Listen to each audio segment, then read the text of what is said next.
Okay so question number 24 का B. Okay A missing, so पहले A कर लेते हैं.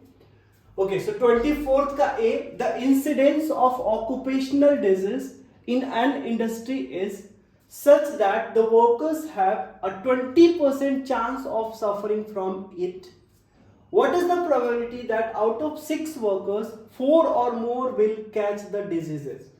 क्वेश्चन समझिए. पहले क्वेश्चन आपसे ये बोला जा रहा है कि the incidence of occupational disease in industry is such that the workers have 20% chance of suffering from it. अब कोई इंडस्ट्री में वर्क करता है तो ऑब्वियसली वहां पे कुछ ना कुछ बीमारियां फैलती है ना.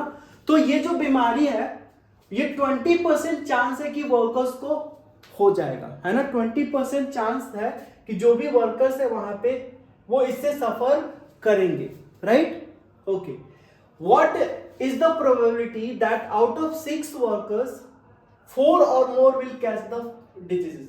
अब मान लो किसी इंडस्ट्री में 6 वर्कर्स काम कर रहे हैं तो उसमें से 4 या 4 से ज्यादा को डिजीजेस होने की कितनी प्रोबेबिलिटी है वही आपको फाइंड आउट करना है. यहाँ पे वही हमें यहाँ पे प्रोबेबिलिटी फाइंड आउट करनी है. अगर आप इस क्वेश्चन को देखोगे ध्यान से तो ये बेसिकली बाइनोमियल डिस्ट्रीब्यूशन पे बेस्ड क्वेश्चन है जिसमें आपको दिया हुआ है ये P दे रखा है ना. हमने P मान लिया. P क्या है? P is the like P हमने मान लिया probability of getting diseases, like probability of getting disease, है ना. ये हमने मान लिया P और इसका वैल्यू कितना दे रखा है आपको 20%, दैट इज 20/100. प्रोबेबिलिटी ऐसे निकालते ना, favourable by total. 20/100 that is 1/5, है ना. तो probability of not getting disease, है ना, इसको हमने मान लिया Q. ये कितना हो जाएगा? So this will be 1 minus P. 1 minus P मतलब 1 minus 1/5 which is equal to 4/5. अब आप ध्यान से देखो यहां पे n बराबर कितने हैं? 6. टोटल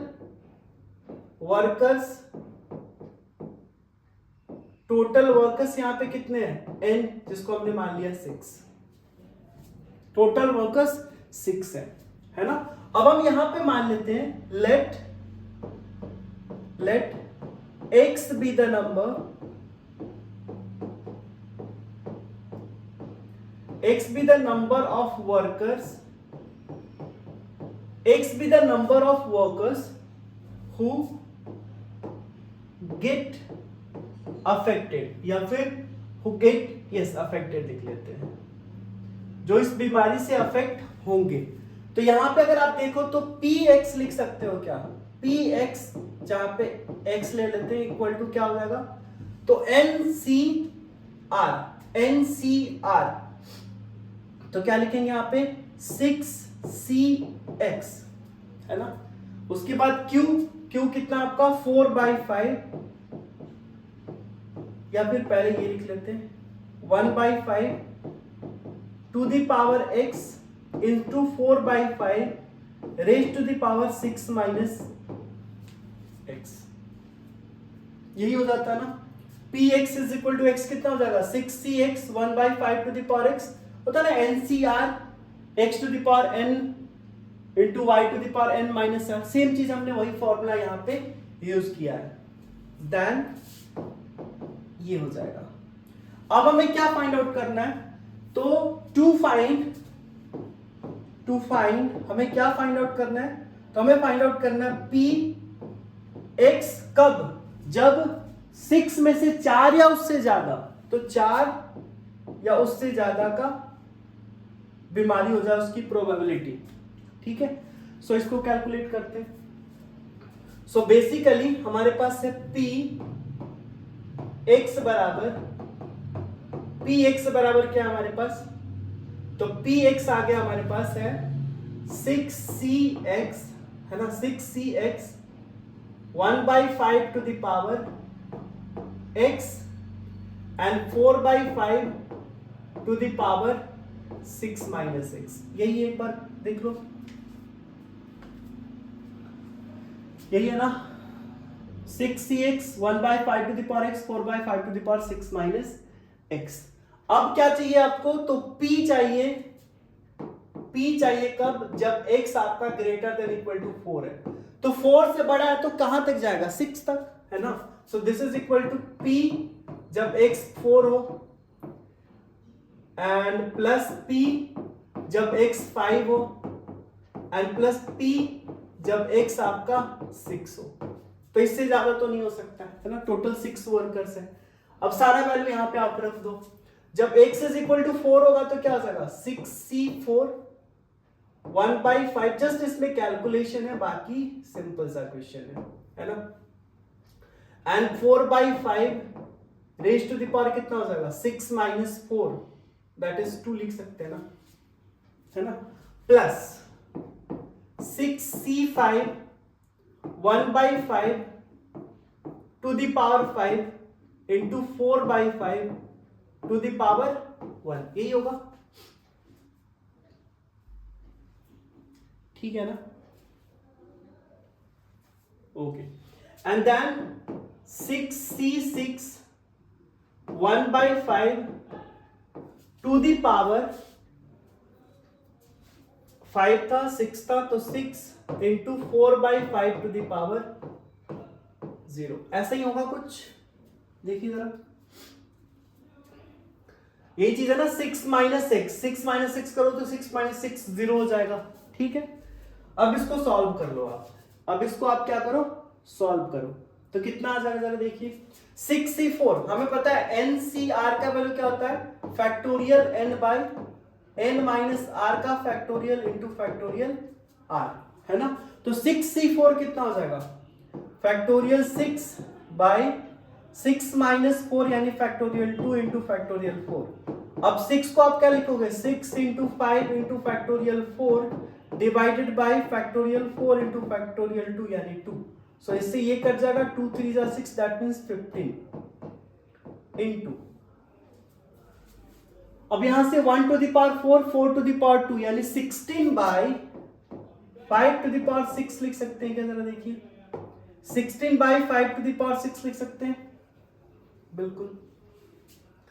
अब जरा इस सेकेंड वाले को सॉल्व करो आप, प्लस 6c5 6 हो जाएगा, है ना, करके देखो 6c5 तो factorial 6 bye factorial 1 into factorial 5, तो इसको लिखोगे 6 इंटू फैक्टोरियल 5, फैक्टोरियल 5 आपका कट जाएगा यानी 6 बचेगा, तो 6 into 4 divided by 5 to the power 6 होगा, क्योंकि 5 टू द पावर 5 था, 5 to the power 1 5 to the power 6 अभी भी यहां पे रह जाएगा, है ना। एंड देन अगेन प्लस इस वाले को देखो 6c6 का वैल्यू क्या होगा, 6c6 का वैल्यू 6 हो जाएगा, है ना। 6c6 का वैल्यू करके दे सकते हो, factorial 6 bye factorial 6 into factorial 0, okay 1 हो जाएगा, सॉरी NCN इज 1। और यस यहां पे अगेन ये भी 1 4 टू द पावर 0 भी 1, सो 1/5 टू द पावर 6 ये हो जाएगा फाइनल, ठीक है, ये हो गया। अब इसको आपको क्या करना है, जस्ट सिंप्लीफाई करना है, कर लो। 16 इंटू 15 कितना हो जाएगा, आई थिंक 16 10 जा 160 245 हो जाएगा क्या, सॉरी 16 5 जा 160 एंड 6 5 जा 30, देख लेते हैं 16 इंटू 15 6 5 जा 33 5 plus 6 11 11 plus 3 is 14 1 plus 1 is 2 240, right? 16 10 ja 160 plus 80, yes 240, correct, 240 divided by 5 to the power 6 plus 24 by 5 to the power 6 and plus 1/5 to the power 6, ठीक है। तो यहां से क्या मिलेगा आपको, so this will be 40 plus 24 64 265 upon 5 to the power 6, so this is the final answer, ये हो जाएगा आपका फाइनल आंसर, है ना। सो आप लिख सकते हैं यहां पे px greater than equal to 4, 4 या उससे ज्यादा को ये सफर करें इस बीमारी से, तो 2 6 by 5 to the power 6 will be the answer. ठीक है, सो ये हो जाएगा फाइनल आंसर। आया समझ में? सिंपल सा क्वेश्चन था, बस बाइनोमियल डिस्ट्रीब्यूशन पे बेस्ड था। अब आ जाते हैं 24th का बी क्वेश्चन। मेरे ख्याल से इसमें कोई दिक्कत, कोई डाउट नहीं होगा। 24th का ए में इसमें कोई दिक्कत नहीं होगा ना? समझ में आ गया अच्छे से, है ना? ओके, सो अब आ जाइए 24th का बी। 24th का बी आपसे क्या बोल रहा है जरा समझिए। 24th का बी आपसे क्या बोल रहा है? The lifetime of an item produced by a machine has a normal distribution with mean 12 months and standard deviation 2 months। ठीक है, मीन आपको दे रखा है, यहां पे ध्यान देना। मीन कितना दे रखा है, जिसको आप म्यू से बोलते हो। So this is equal to 12 month, right? And standard deviation 2 month, जिसको आप लिख सकते हो this is equal to 2 month, है ना? Find the probability of item produced by this machine will last. First है लेस देन 7 मंथ, मतलब 7 month से पहले ये मशीन क्या हो जाए, खराब हो जाए। एंड दूसरा है कि 7 से 14 मंथ्स के अंदर खराब हो, है ना? मशीन विल लास्ट मतलब खराब होना। यहां पे दिया हुआ है कि प्रोबेबिलिटी जब z आपका 5/2 से छोटा हो तो ये, एंड z लेस देन 1 होगा तो आपका 0.8412। यहां पे z क्या होता है? सो z is the basically z score.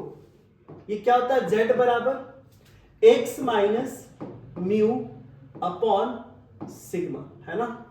ये z क्या होता है? Basically this is z score, इसी को हम लोग z स्कोर बोलते हैं, या फिर this is also known as standard score,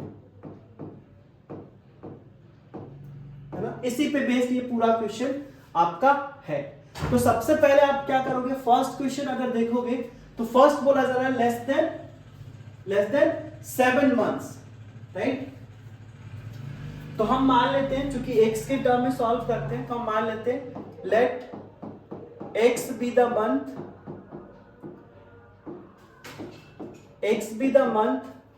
for which x be the total number of months, या ठीक है, x be the number of months for which machine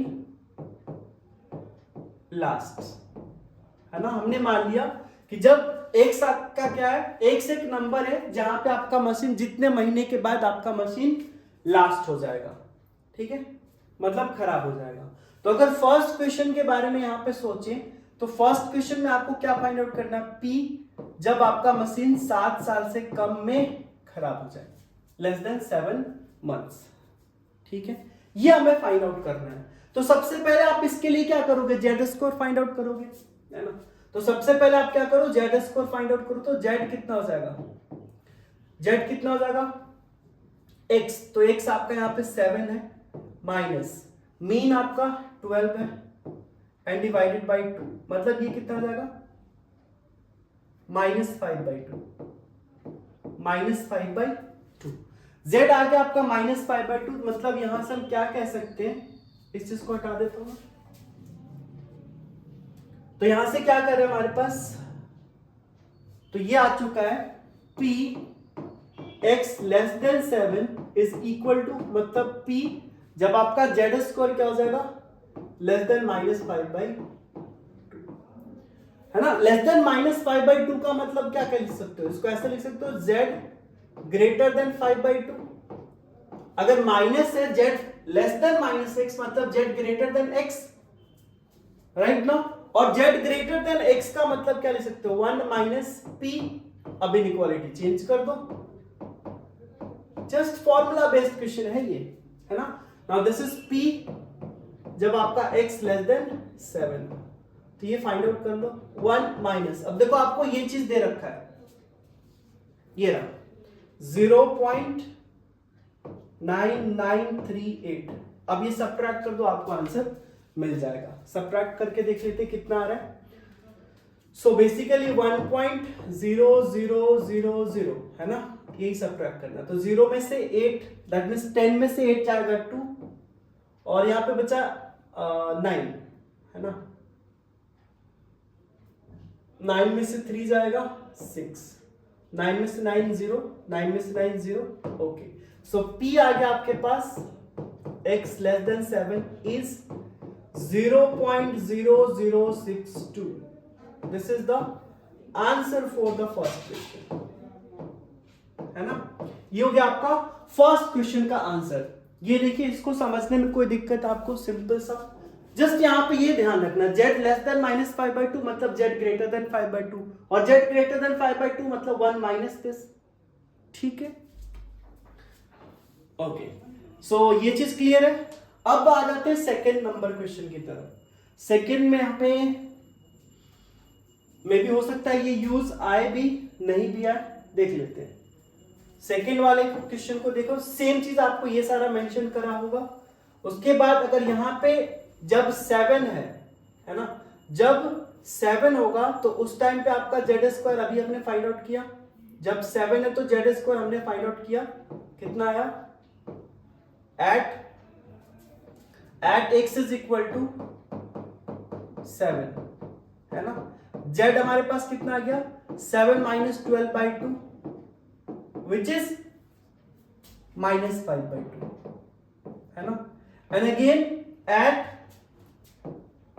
x is equal to कितना है, 14। मतलब आपका 7 से 14 साल के बीच में मशीन खराब हो तो x इज इक्वल टू जब 14 होगा तो z कितना हो जाएगा, z हो जाएगा आपका 14 माइनस 12 डिवाइडेड बाय 2 है ना। ये होता है ना x minus mu by sigma, तो this is 2/2 which is 1। Okay, इसका मतलब आप क्या कह सकते हो कि जब p आपको फाइंड आउट करना है, कब, जब x आपका 7 से ज्यादा एंड 14 से कम हो। इसका मतलब ये आपने क्या निकाला, z, सो ये आपने निकाला p जब आपका z² 5/2 से बड़ा, इनफैक्ट -5/2 से बड़ा एंड 1 से छोटा, है ना, ऐसा हो, -5/2 से बड़ा एंड 1 से छोटा हो। अब इसको आप एक्सपेंड कर लो, तो यहां से आ जाते हैं, ये आपका फर्स्ट का आंसर है ना, फर्स्ट का आंसर, ठीक है। ओके, अब यहां पे देखिए जरा, आपने लिखा z greater than -5/2 and less than 1। इसको आप कैसे लिख सकते हो, इसको आप लिख सकते हो this is equal to p z less than 1 minus p z less than -5/2। ऐसा कर सकते हैं क्या, z लेस देन -5/2, हाँ बिल्कुल। ये मतलब ऐसा समझो ना कि जब 14 से कम, मतलब 14 से कम और ये 7 से ज्यादा, ये आपका जब 7 से कम, तो सिंपल सा हिसाब किताब है। 14 में से आप क्या करो, 7 से कम वाला घटा दो, तो आपका आ जाएगा 7 से 14 के बाद, ठीक है ना। ये क्या बोल रहा है, 14 से कम, ये आपका बोल रहा है 14 से कम वाला, और ये बोल रहा है आपका 7 से कम वाला। तो 14 से कम वाला इधर तक आ जाएगा, तो इसमें से हम क्या घटा दे रहे हैं, ये वाला, जब z लेस देन -5/2 हो, मतलब 7 से कम वाला हम घटा देते हैं, तो आपको ये मिल जाएगा, और यही तो हमें चाहिए, है ना, राइट। अब हो गया, तो ये इसका जरूरत पड़ गया, नहीं तो आपको कैलकुलेट करना पड़ जाता। So this is equal to, अब ये आपको वैल्यू दे रखा है, ये आपको वैल्यू कितना दे रखा है, z जब 1, यस 0.8413 माइनस, ये वैल्यू आपने ये निकाला था 0.0062, सब्ट्रैक्ट कर दो, है ना। तो अगर सब्ट्रैक्ट करते हैं तो क्या मिलेगा, 0.0062, 12 में से, सॉरी 3 में से 2 जाएगा 1, 11 में से 6 जाएगा 5, ये बच जाएगा 3, 8, 0.8351 ऐसे ही हो जाएगा 0.8351। आई थिंक सही है सब फ्रैक्शन। यस, सो हमारे पास क्या आ गया? सो P, ध्यान दो जरा, P जब आपका x 7 से बड़ा एंड 14 से छोटा हो तो कितना आ गया? 0.8351, है ना। जस्ट आपका यहाँ पे क्या था, हमने जेड स्कोर फाइंड आउट करके सारी चीजें फाइंड आउट कर ली। ये आपका सेकंड का आंसर।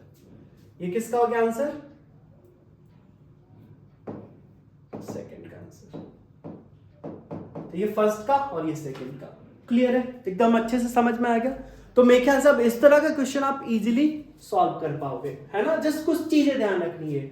ये आपका क्या था? ये बेसिकली ऐसा था ना, जब इस चीज को देखो, P जब x आपका, P जब z आपका greater than a less than b, तो आप क्या करो, इसमें से P z less then b minus P z less then a कर दो। हो गया। ये चीज तो हमने करा यहाँ पे, ठीक है। ओके, अब आ जाइए नेक्स्ट क्वेश्चन की तरफ चलते हैं। सो नेक्स्ट क्वेश्चन मैट्रिक्स का क्वेश्चन बोला जा रहा है, if A is equal to alpha 0 1 1 and matrix B is equal to 1 0 5 1, then find the value of alpha if exist for which A square equal to B।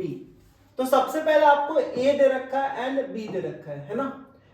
A square बराबर B करना है, इसका मतलब सबसे पहले आपको A स्क्वायर फाइंड आउट करना है। तो A स्क्वायर का मतलब A इंटू A, मतलब यहाँ पे मैट्रिक्स का मल्टीप्लीकेशन, दैट इज अल्फा 0 1 1, इसको आपने मल्टीप्लाई करना है किससे? सेम मैट्रिक्स से, अल्फा 0 1 1। मल्टीप्लीकेशन आपको आता है अच्छे से, है ना। तो क्या हो जाएगा यहाँ पे? Alpha into this, so alpha into alpha, alpha square, 0 into 1 plus 0। अब इससे करेंगे तो हमारे पास क्या आ गया? अल्फा प्लस 1, है ना। और इसको इससे करें तो अल्फा इंटू 0, ये 0 हो जाएगा, है ना। अल्फा इंटू 0, 0 इंटू 1 यानी 0। इसके साथ अगर करें तो हमारे पास क्या मिलेगा? यहां से ये हो जाएगा 1 into 0, that is 0 and plus 1, है ना। तो यही मिला क्या आपका? जरा देखिए, दिस इज इक्वल टू आपको मिला अल्फा स्क्वायर अल्फा प्लस 1 और ये 0 और ये 1। ये आपका भी आ रहा है मल्टीप्लीकेशन, यही आ रहा है ना, ठीक है। अब आपको क्या बोला जा रहा है? आपको गिवन ए स्क्वायर बराबर बी, है ना। ए स्क्वायर बराबर बी आपको दिया हुआ है। तो ए स्क्वायर मतलब alpha square, this is a square, तो अल्फा स्क्वायर अल्फा प्लस 1 0 1, ये किसके बराबर है? मैट्रिक्स बी के। मैट्रिक्स बी के बराबर 1 0 5 1, है ना। ये चीज क्लियर है। अब ये दोनों मैट्रिक्स तभी बराबर होता है, दो मैट्रिक्स तभी बराबर होता है जब इसका कॉरस्पॉन्डिंग एलिमेंट सेम हो, है ना। तो यहां से आप क्या फिगर आउट कर रहे हो? यहां से आप ये देख रहे हो, this implies alpha square is equal to 1, है ना। This is first, and alpha plus 1 is equal to, देखो ना, alpha square is equal to 0, alpha square is equal to 1, 0 से 0, अल्फा प्लस 1 इक्वल टू 5, और ये आपका 1 से 1 तो मिला हुआ है। मतलब इन दोनों को मैच करना चाहिए, तभी ये मैट्रिक्स इक्वल होगा। यानी alpha square equal to 1 and alpha plus 1 equal to 5। Now this is second equation. अब आप क्या सोच रहे हो, यहां से कितना सॉल्यूशन हो जाएगा? तो यहां से आप देखो, अल्फा बराबर क्या हो जाएगा? प्लस माइनस 1, इसमें तो कोई डाउट नहीं ना। कैसे होता है बेसिकली ये? तो alpha square minus 1 equal to 0, 1 को इधर ले जाते हैं, तो alpha plus 1 into alpha minus 1 equal to 0। तो यहां से आपको अल्फा बराबर 1m-1 आ गया, वही हमने डायरेक्ट लिख दिया, ठीक है। ओके, और एंड है आपका, ध्यान रखना, यहां से क्या मिलेगा, अल्फा बराबर 5 - 1 मतलब 4, तो अल्फा बराबर 4 मिल गया। मतलब हमारे पास क्या क्या वैल्यू आ गया, आप क्या सोच रहे हो, अल्फा इक्वल टू 1 - 1 एंड 4, क्या आप आंसर लिख सकते हो ऐसा कि alpha is equal to -1 1 and 4, this is the answer. ये आपका आंसर गलत हो जाएगा। ये गलत क्यों हो जाएगा आंसर, ये आपका आंसर गलत क्यों हो जाएगा, क्या सोच रहे हो इसके बारे में, ये गलत हो जाएगा, क्यों गलत होगा, क्योंकि हमने देखा यहाँ पे एंड लगाया है ना, एंड, तो दोनों मैट्रिक्स इक्वल तब होगा जब ये सारा सेटिस्फाई हो, सारा एलिमेंट इक्वल हो। अगर अल्फा की जगह पे -1 रखोगे तो ये 1 सेटिस्फाई हो जाएगा, लेकिन यहाँ 1 + 1 2 हो जाएगा, और 2 और 5 इक्वल नहीं होगा तो वो सेटिस्फाइड नहीं करेगा। इसी तरह से अगर -1 भी रखते हो तो यहाँ पे आपका क्या हो जाएगा, 1 1 0 एंड 5 नहीं पॉसिबल है। अगर 4 भी रखते हो तो 4 स्क्वायर 16 और 1 पॉसिबल नहीं है। मतलब यहां से एंड अगर कहीं पे आप ले रहे हो तो एंड में दोनों में वैल्यू कॉमन होना चाहिए, है ना। तो यहां पे हम क्या लिख देंगे, no real value of alpha, no real value of alpha exist for A square equal to B. मतलब ए स्क्वायर बी होने के लिए, ए स्क्वायर बी होने के लिए अल्फा का कोई भी रियल वैल्यू पॉसिबल नहीं है। कभी भी कंफ्यूज नहीं होना, अल्फा इक्वल टू 1 - 1 एंड आपका अल्फा इज इक्वल टू 4 है। सपोज करो आपका सॉल्यूशन यहां पे आ जाता अल्फा इज इक्वल टू 1, 2, तब आप इन दोनों में कॉमन देखते, एंड मतलब दोनों में कॉमन, तो दोनों में कॉमन 1 है तब आपका 1 आंसर हो जाता, बट यहां पे 4 है, अल्टीमेटली दोनों में कुछ कॉमन नहीं है, इसलिए ये हो जाएगा आंसर। ये चीज क्लियर है, आया समझ में। तो ये था आपका 25th number question. I hope अच्छे से समझ में आ गया होगा। आंसर करते हुए आपको ध्यान रखना है, ठीक है। एंड का मतलब दोनों को सेटिस्फाई करना चाहिए, दोनों में कॉमन, तो अल्फा इक्वल टू 4 है and alpha equal to -1 and 1 है, तो इन दोनों में जो कॉमन होगा, दोनों का जो कॉमन वैल्यू होगा वही आंसर होगा। तो यहाँ पे कॉमन कुछ है ही नहीं, मतलब कोई भी रियल सॉल्यूशन एग्जिस्ट नहीं करता है। इसमें भी मान लो 1 - 1 आता तो यस दोनों हो जाता, -1 आता और -1 आता तो यस हो जाता, ठीक है। ये चीज आपको ध्यान रखना है, राइट। अब आ जाइए नेक्स्ट क्वेश्चन की तरफ। नेक्स्ट क्वेश्चन की तरफ 25 के बाद इस 27 से पहले 26 नंबर क्वेश्चन देख लेते हैं। 26 नंबर क्वेश्चन हमारे पास है, find the remainder when 5 to the power 61 is divided by 7। अगर 5 टू द पावर 61 को डिवाइड करते हैं 7 से तो रिमाइंडर क्या मिलता है ये हमें बताना है, ओके। आ जाइए, इसके पहले इसको सॉल्व करने से पहले कुछ चीजें आपको पता होंगी, जैसे मॉड्यूलर अरिथमेटिक के बारे में आपने पढ़ा होगा। मॉड्यूलर अरिथमेटिक है ना, मॉड्यूलर अरिथमेटिक। इसमें क्या करते हैं, अगर मान लो आपको ऐसा लिखा हुआ है ए मॉड बी, राइट, है ना। अगर ऐसा लिखा हुआ है a mod b, right, a mod b का मतलब यस बी ये अंदर हो सकता है, a mod b equal to r हो जाता है ना। A mod b equal to r हो जाता है। इसका मतलब क्या है, ये बेसिकली मॉड्यूलर अरिथमेटिक, जिसको चाइनीज डिवीजन भी बोलते हैं, जिसमें हम लोग रिमाइंडर को बेसिकली फाइंड आउट करते हैं, राइट। इसमें हुआ क्या, अगर आप ऐसा लिख रहे हो, है ना, अगर आप ऐसा लिख रहे हो, इसका मतलब आपने ए को डिवाइड किया बी से, तो यहाँ पे कुछ क्वोशिएंट आएगा और यहाँ पे आपका रिमाइंडर आएगा, है ना। इसका मतलब कह सकते हो कि जो आपका ए है, ए क्या आपका डिविडेंड है, b is divisor and r is remainder. Clear, ठीक है। अगर मान लो आपसे पूछा जाए 14 mod 3, तो 14 mod 3 का वैल्यू क्या होगा, दैट मीन्स आपने 14 को डिवाइड करना है 3 से, तो 3 4 जा 12, बच गया रिमाइंडर 2, दैट मीन्स 2। यही चीज आपको यहां पे करना है। ओके अच्छा एक चीज और आप बताओ, अगर मैं ऐसा लिखूं 5 mod 7, तो इसका आंसर क्या आएगा, 5 mod 7 मतलब 5 को हमने 7 से डिवाइड किया, 5 को हमने 7 से डिवाइड किया, तो यहां पे रिमाइंडर क्या आएगा, 5 आ जाएगा। इसमें कोई दिक्कत नहीं ना।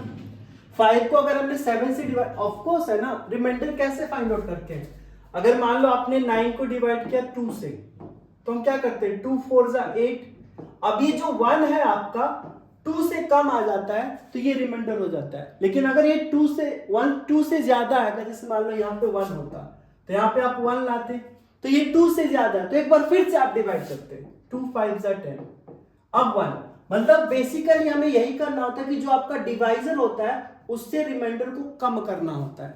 अब वो कम आ गया तो वही आपका रिमाइंडर हो गया। जैसे आपने 5 को डिवाइड किया 7 से, ऑफ कोर्स यहाँ पे एक बार में भी नहीं लगेगा, एक बार में भी नहीं लगेगा, इसका मतलब यहाँ पे रिमाइंडर क्या आ जाएगा, ये 5 ही आ जाएगा।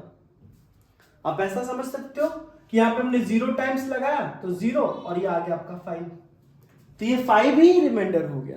क्लियर? ओके अब इसी कंसेप्ट से इस क्वेश्चन को सॉल्व किया जा सकता है ना। तो हमें क्या करना है, 5 ये चीज क्लियर, इसमें कोई दिक्कत नहीं ना, अच्छे से समझ में आ गया। 14 mod 3 मतलब 14 को आप 3 से डिवाइड कर रहे हो तो यहां से आपको रिमाइंडर मिले, है ना। यहां पे अगर चाहो तो आप लिख सकते हो this a is dividend and b is divisor, है ना। a डिविडेंड जिसको हम डिवाइड कर रहे हैं and b is divisor and r क्या होगा आपका, सो r इज रिमाइंडर। ठीक है, अब उस क्वेश्चन को सॉल्व करना है। 5 to the power 61 is divided by 7, अगर 5 to the power 61 को डिवाइड करें 7 से तो रिमाइंडर क्या आएगा। ठीक है, अच्छा ये देखिए, अगर मैं ऐसा करूं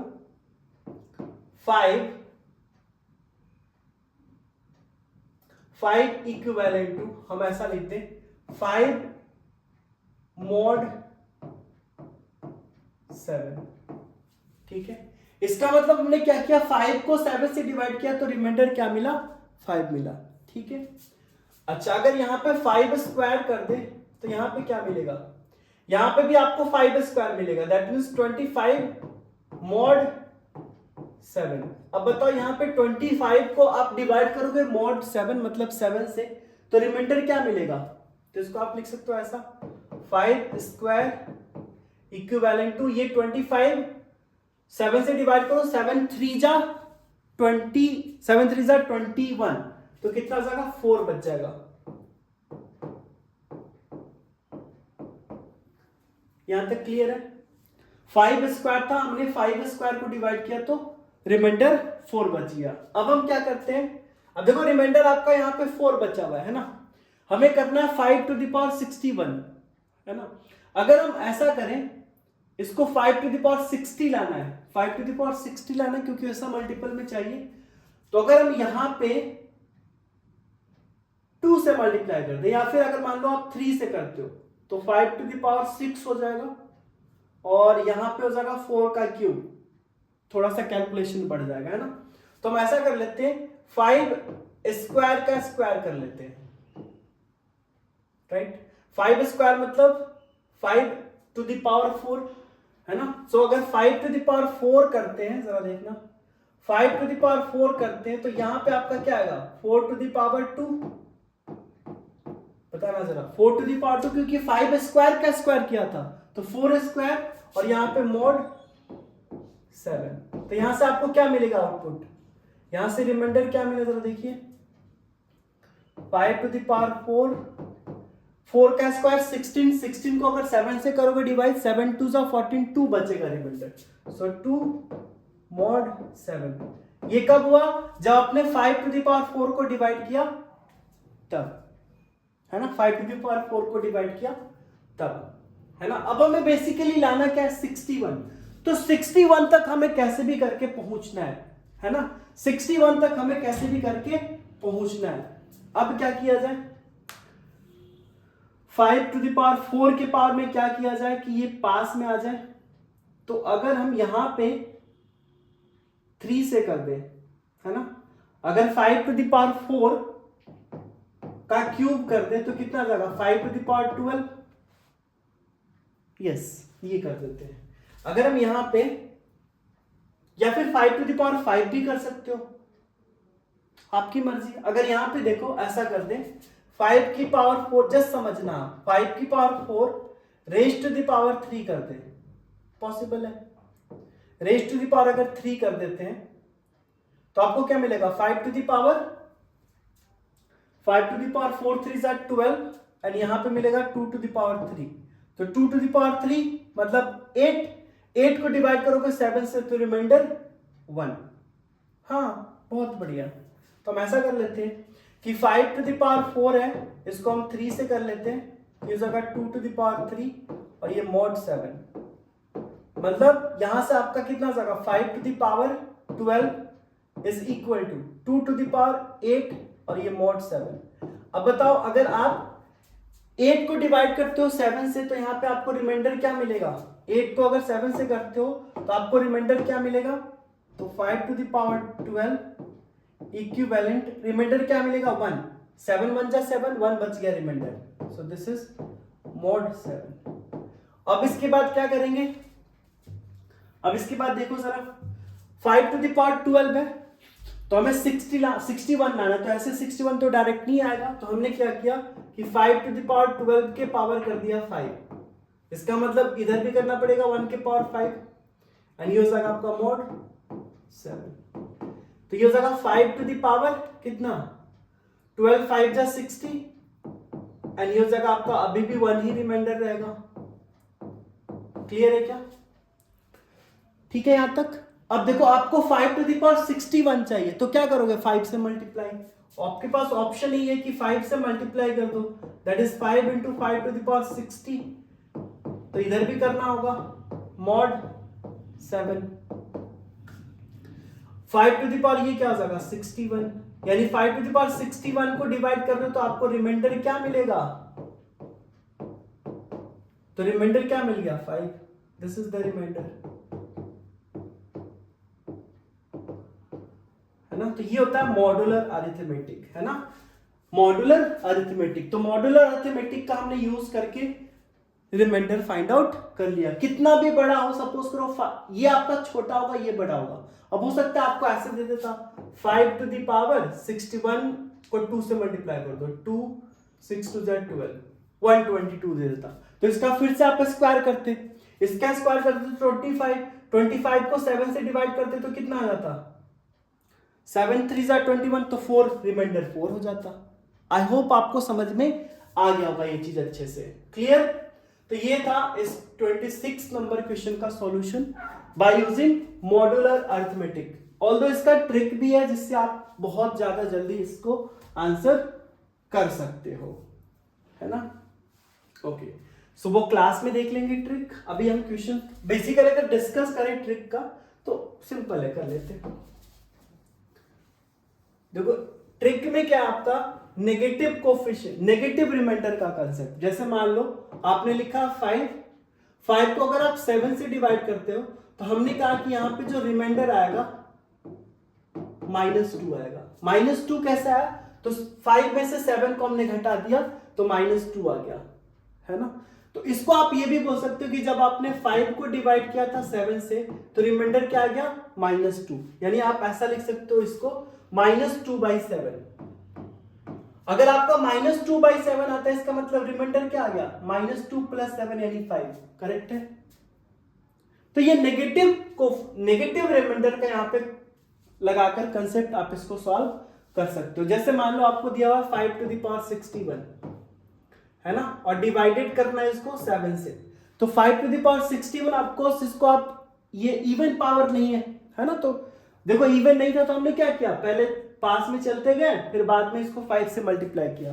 तो हम यहां से 5 पहले ही हटा लेते हैं, तो 5 अगर पहले हटा लोगे तो फिर यहाँ क्या बचेगा 5 की पावर 60 एंड डिवाइडेड बाय 7। इस 5 को अभी छोड़ देते हैं, है ना, इस 5 को छोड़ देते हैं और यहां पे हम ऐसा लिख सकते हैं कि 5 स्क्वायर या फिर 5 टू द पावर क्यू, आपकी मर्जी जो भी कर लो। 5 स्क्वायर अगर कर लेते हैं raise to the power 60 and divided by 7, तो 5 स्क्वायर 25 को अगर 7 से डिवाइड करोगे तो 25 को 7 से डिवाइड करोगे तो 4 रिमाइंडर, यानी लिख सकते हो ऐसा कि 5 और यहां पे आ गया 4 टू द पावर, ये 3 हो जाएगा ना, 30 हो जाएगा, ये हो जाएगा आपका 30, ठीक है, एंड डिवाइडेड बाय 7, ठीक है। अब यहां पे आप क्या करो, अब 4 आ गया, 4 को डिवाइड करोगे तो आप नेगेटिव रिमाइंडर कोएफिशिएंट लगा सकते हो, या फिर यहां पे भी देखो, बहुत बढ़िया, ऐसे कर लो ना, आप देखो ऐसा हमने किया कि 5 को अलग कर लिया एंड नेगेटिव रिमाइंडर वाला कंसेप्ट लगा लेते हैं। 5 को अगर 7 से डिवाइड करते हो तो क्या मिलेगा -2, और -2 पे आपका पावर क्या है 60 है। नेगेटिव पे इवन पावर मतलब पॉजिटिव बना देगा, that means ultimately 5 into 2 to the power 60 divided by 7 आ जाएगा। अब यहां पे 2 के जगह पे कुछ ऐसा बनाओ, तो 2 का क्यूब कर लेते हैं, 2 का cube raise to the power 20 और 5 आपका ऑलरेडी है, इसको हम डिवाइड करते हैं 7 से। 2 का क्यूब मतलब कितना हो जाएगा 8 को 7 से डिवाइड करोगे तो 1 रिमाइंडर, तो 5 इंटू 1, अब 1 का पावर कुछ भी रख लो ऑलवेज आपको 1 मिलेगा, अल्टीमेटली आपको मिला 5/7। 5/7 का मतलब -2 रिमाइंडर, या फिर कह सकते हो कि रिमाइंडर कितना आ गया 5। तो ये ट्रिक भी होता है, आप ऐसे करके भी सॉल्व कर सकते हो, राइट। अब आ जाइए नेक्स्ट क्वेश्चन की तरफ। अब 27 का ए है ना, 27 का ए क्वेश्चन है, इसको जरा समझिए। इसमें क्या बोला जा रहा है आपसे, 2 batches of the same product are tested for their mean life। 2 batches of same product मतलब सेम प्रोडक्ट का 2 बैच है, जिसमें इस वाले में सैंपल साइज इतना, इसका इतना है, मीन लाइफ इसका इतना, इसका इतना, स्टैंडर्ड डेविएशन इसका इतना है, ठीक है। 2 batches of same product are tested for their mean life, assuming that the lives of the product follow a normal distribution with an unknown variance, मतलब कुछ वेरिएंस पे ये शो कर रहा है इसमें, है ना, हमें क्या पता, नहीं पता है। Test the hypothesis that mean life is the same for both the branches given the following. अब आपको चेक करना है हाइपोथेसिस कि दोनों के लिए मीन लाइफ सेम है या डिफरेंस है, राइट। आपको ये चीज यहां पे बताना है ना। तो हम यहां पे एक H0 मान लेते हैं। H0 क्या है, नल हाइपोथेसिस, है ना, नल हाइपोथेसिस मान लेते हैं, ये मानना पड़ेगा आपको, है ना, फिर बाद में देख लोगे डेविएशन, उसके बाद कह सकते हो। नल हाइपोथेसिस H0 क्या मान लेते हैं, हम ये मान लेते हैं, नल हाइपोथेसिस H0 ये मान लेते हैं कि मीन लाइफ दोनों बैचेस के लिए सेम है, that mean life for both batches are same, है ना। मीन लाइफ दोनों बैच के लिए सेम है, दैट मीन्स आप क्या कह सकते हो, μ1 इक्वल टू μ2, है ना, दोनों का सेम हो गया, राइट। ये हमने मान लिया, अज्यूम कर लिया। अब इसके बाद क्या करेंगे, अल्टरनेट हाइपोथेसिस कैलकुलेट करेंगे, अल्टरनेट हाइपोथेसिस मानेंगे जिसमें हम ये मान लें कि μ1 μ2 के बराबर नहीं है, दोनों का मीन लाइफ डिफरेंट है, राइट। सो अब यहां पे हम मानते हैं ये नल हाइपोथेसिस है H0। अब मान लेंगे H अल्फा या H बीटा जो भी, L अल्फा, ये अल्टरनेट हाइपोथेसिस, अल्टरनेट हाइपोथेसिस, इसमें हमने क्या मान लिया कि mean life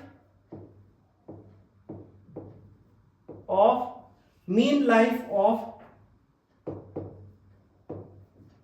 both batches are not same, that is μ1 not equal to μ2। ठीक है, μ1 नॉट इक्वल टू μ2, हमने ये मान लिया अल्टरनेट हाइपोथेसिस। ओके, कि दोनों का डिफरेंट मीन है। अब हमें क्या करना है, टेस्ट करना है ना, टेस्ट करना है बेसिकली। तो सबसे पहले अगर बैच 1 देखो तो बैच 1 में आपका सैंपल साइज दिया हुआ है कितना, दैट मींस ये आपका n1 है, ये n2 है, सेकेंड बैच का सैंपल स्पेस आप इसको एज्यूम कर सकते हो like x1 bar and this is x2 बार, और ये स्टैंडर्ड डेविएशन, राइट, ये स्टैंडर्ड डेविएशन इसको आप एज्यूम कर सकते हो कैसे, सिग्मा 1,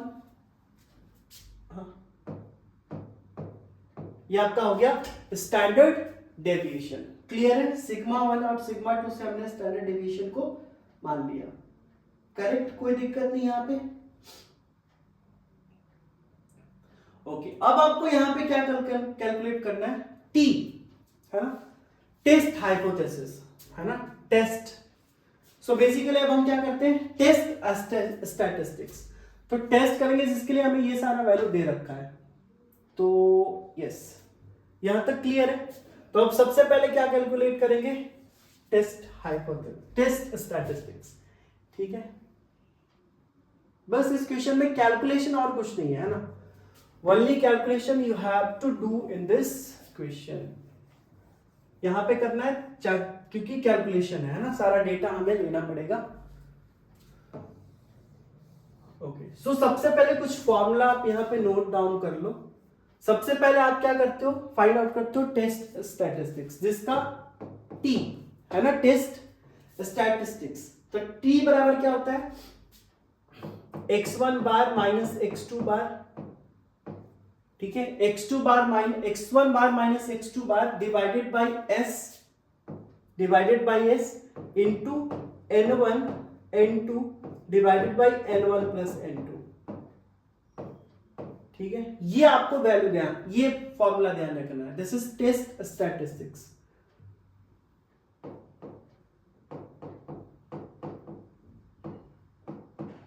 ठीक है, ये हमारे पास हो गया टेस्ट स्टैटिस्टिक्स। अब बात करें तो यहां पे S क्या है, S क्या है, तो S आप ध्यान रखो,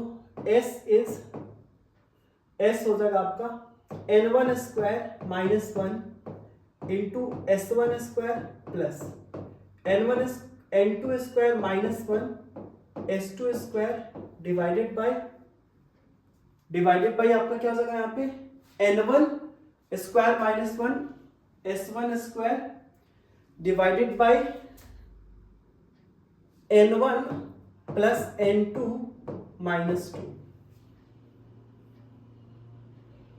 है ना, ये हो जाता है, ये हो जाएगा आपका बेसिकली s, है ना, ये हो जाएगा आपका s, n1 square minus 1 s1 square plus n2 minus 1 n1 square n2 square, I think n1 ये होता है शायद,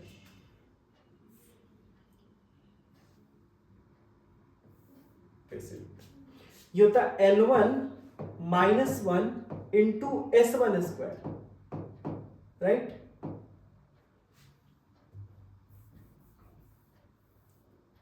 s बराबर हो जाएगा आपका n1 minus 1 into s1 square plus n2 minus 1 into s2 square, है ना, उन दोनों का कोफिशिएंट का add, so n1 plus n2 minus 2, yes correct, this is the formula, है ना, n1 minus 1 s1 square plus n2 minus 1 s2 square divided by n1 plus n2 minus 2। ठीक है, अब यहां पे आपको सॉल्व करना है बेसिकली। ठीक है, तो यहां पे देखो आप n1 दिया हुआ है आपको, सैंपल S1 S2 आपको सारा चीज यहां पे गिवन है ना, आपको कैलकुलेट करना है S एंड T। ओके, तो सबसे पहले हम कैलकुलेट करते हैं यहां पे T कितना हो जाएगा जरा देखिए, T हो जाएगा आपका x1 माइनस x2 बार, x1 बार आपका कितना है, मिन लाइफ आपका कितना है 750, सो 750 minus 820 divided by S. Okay, S तो निकालना पड़ेगा। ओके कोई नहीं, देख लेते हैं, ये हो जाएगा। अच्छा S1 S2 यहाँ पे स्टैंडर्ड डिविएशन इसको मान लेते हैं S1 S2, ठीक है, सिग्मा से ना मानकर S1 S2 से मान लेते हैं। ये हमने लिख दिया। उसके बाद N1 इंटू N2, N1 आपका कितना है 10 इंटू 8 डिवाइडेड बाई 10 प्लस 8, है ना, ये हो गया। अब आपको S तो चाहिए यहाँ पे, तो S कैलकुलेट कर लो। S बराबर कितना हो जाएगा N1 minus 1, N1 is 10, 10 minus 1 is 9 into S1 square यानी 144 प्लस N2 माइनस 1 यानी 8 minus 1 7 and 7 into 1 7 into 14 square, 14 square is 196 right, divided by N1 plus N2 that is 18 minus 2 is 16, ये हो जाएगा आपका S। यहां से कैलकुलेट कर लो तो 144 इंटू 9 ये कितना हो जाएगा, आप चाहो तो 4 कॉमन ले सकते हो क्या, हाँ 4 कॉमन ले सकते हो, पूरे में ले लो कॉमन, ज्यादा बेटर होगा। 4 कॉमन ले सकते हो तो 9 इंटू कितना हो जाएगा 4, इसमें से कॉमन लोगे 4 3 जा 12, 2 4 बचा, है ना, नहीं 6 बचेगा, 4 3 जा 12, 2 4 6 जा 24 एंड प्लस 7 इंटू, यहां से 4 कॉमन लेंगे तो 4 4 4 जा 16 दैट इज 49 हो जाएगा, है ना, 49 इंटू 4 करेक्ट है एंड डिवाइडेड बाय 4 होगा।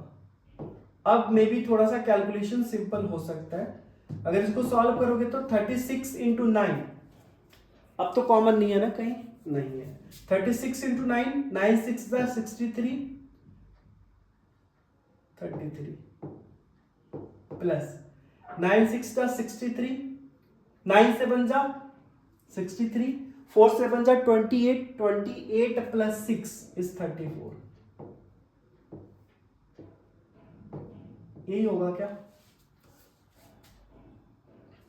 एंड यहां से आपका हो जाएगा 4 4 हमने कॉमन लेकर कट कर दिया था, तो ये हो जाएगा आपका 3 3 6 7 6 डिवाइडेड बाय 4, है ना, ठीक है। और अगर इसको आप सिंप्लीफाई कर दो बेसिकली, तो सिंप्लीफाई करो जरा, कितना आएगा 4 से अगर डिवाइड करते हो 6 7 6 को अगर 4 से डिवाइड करते हो, इनफैक्ट ये 2 से कट जाएगा, है ना, ओके 2 से अगर काटना चाहो तो कितना बचेगा 2 3 जा 2 2 3 जा 6 2 3 जा 6 2 8 जा एंड डिवाइडेड बाय 2, है ना, तो ऑलमोस्ट ये कितना आ जाएगा अगर डिवाइड करते हो तो 338 को आपको 2 से डिवाइड करना, बस ये कैलकुलेशन ही है स्टैटिस्टिक्स के क्वेश्चन में। सो 338 को अगर आप 2 से डिवाइड करते हो तो 2 1 टाइम्स,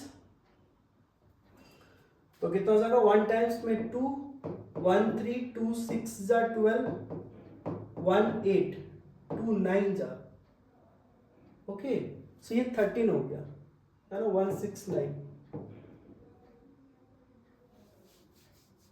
169 का स्क्वायर रूट दैट इज 13, ये तो 13 आ गया, है ना, सही है कैलकुलेशन, कहीं पे कुछ गड़बड़ तो नहीं है ना, सो ये हमारे पास 13, 169 का स्क्वायर रूट 13, तो ये हो जाएगा आपका 750 में से 820 घटाओ जरा, कितना होगा 820 में से, तो 0 में से 0 जाएगा 0, 12 में से 5 जाएगा 7 एंड ये हो जाएगा 0, तो ये हो जाएगा माइनस में 13, और यहां पे अगर देखो तो 10 into 8 upon 18, so 10 into 8 is 80 upon 18, अगर इसका स्क्वायर रूट निकालें तो ये 2 9 जा एंड 2 से 40 टाइम्स, ठीक है, तो ये बना आपका minus 70 by 13 minus 70 by 13 into 40 by 9 का मतलब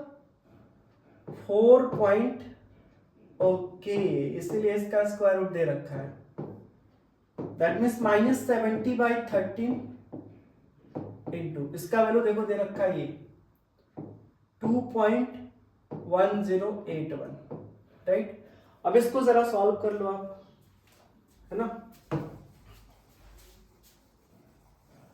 इसको अगर सॉल्व करते तो हमारे पास कितना आ जाएगा,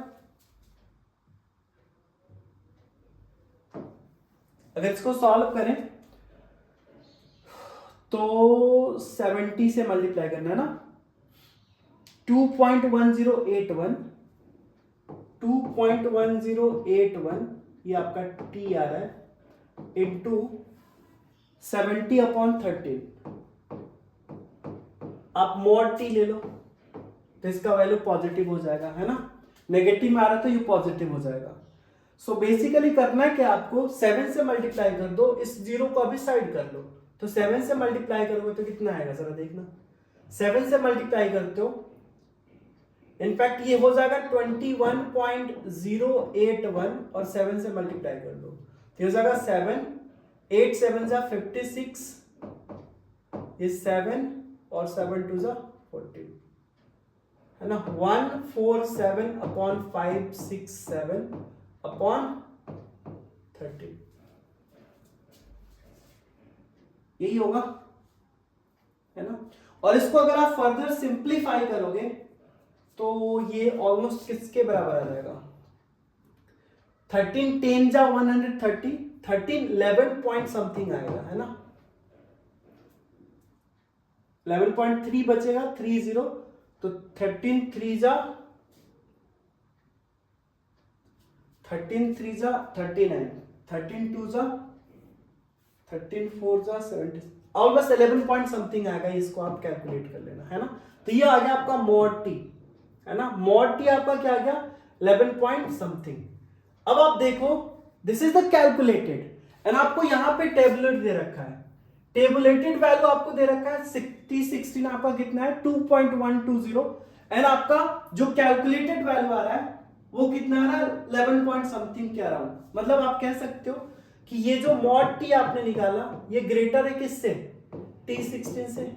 ऑब्वियसली आपको दिख रहा है क्योंकि वो 2.120 है और ये आपका 11 पॉइंट समथिंग आएगा, है ना, 11.3 या 4 कुछ होगा, ठीक है। तो यहां से हम क्या कंक्लूड करते हैं, ऑब्वियसली जो आपने कैलकुलेटेड वैल्यू निकाला टेबुलेटेड वैल्यू से ज्यादा है, तो हम ये कह सकते हैं कि जो आपने नल हाइपोथेसिस माना था 5% रिजेक्शन रेट के साथ, है ना, जो आपने नल हाइपोथेसिस माना था उसको आप रिजेक्ट कर दोगे 5% लेवल ऑफ सिग्निफिकेंट पे, है ना।